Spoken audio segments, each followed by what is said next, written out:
About 1 year ago, I was on Facebook and saw someone in one of my fish groups post that you can purchase this top fin 5 gallon retreat tank for only $17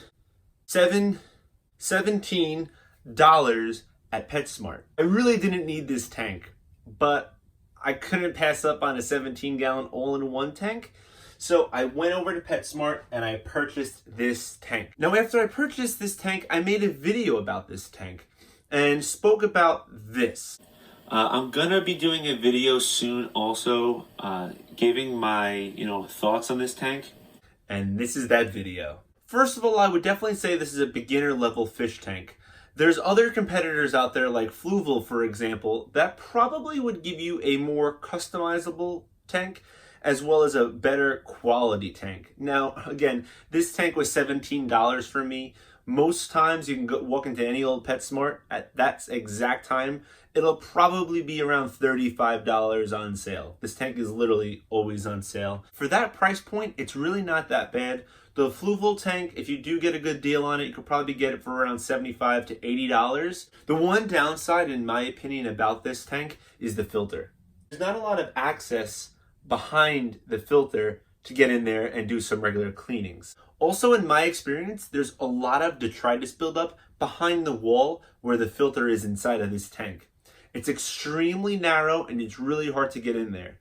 I can actually fit my siphon hose behind there, so sometimes I can get a flow and get that detritus out. So in my specific tank, I do actually have a 50-watt Aquarium heater. I was able to jam that in there.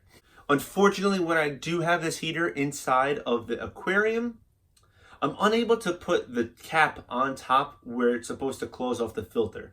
So it always remains open, which aesthetically isn't the best looking, but functionality wise, you don't lose anything. In regards to access to the aquarium, it's not the easiest. You actually have to remove this giant glass top. Also, there's condensation that typically gets on top of it, so you're always getting water all over the place. Also, another downside about this lid is it is a dust collector. If you are not regularly cleaning this glass lid, you will see dust collect on top and the light will shine through and you will see it. Now, this is not the regular light that came with the tank. This is a Fluval COB nano light.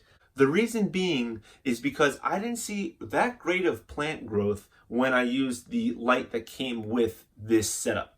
So keep in mind that if you do want to grow plants, I wouldn't really recommend anything other than like an Anubias or a Java fern inside this tank with the regular light. Plan on upgrading if you want to do a true nano setup with some plants in there.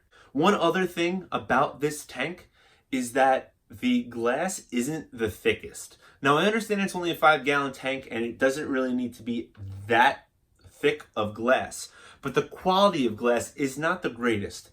When actually setting up the aquarium in the first try, I actually chipped the aquarium on the top left-hand corner.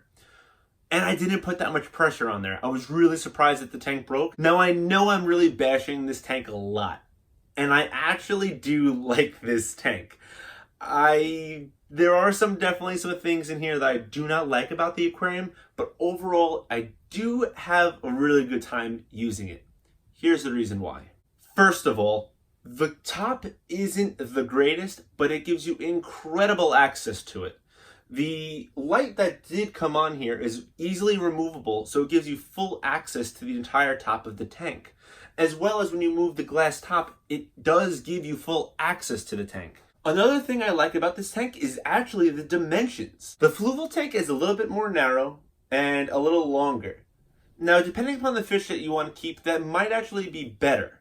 But in this tank, in my opinion, it is the perfect size for a 5-gallon nano tank. Another reason why I like this tank is because of the filter that comes with it. It's pretty good, actually. The filter can be moved to a very low setting, so if you have a fish like a betta fish in there, you can put it on there, and it probably wouldn't bother the betta.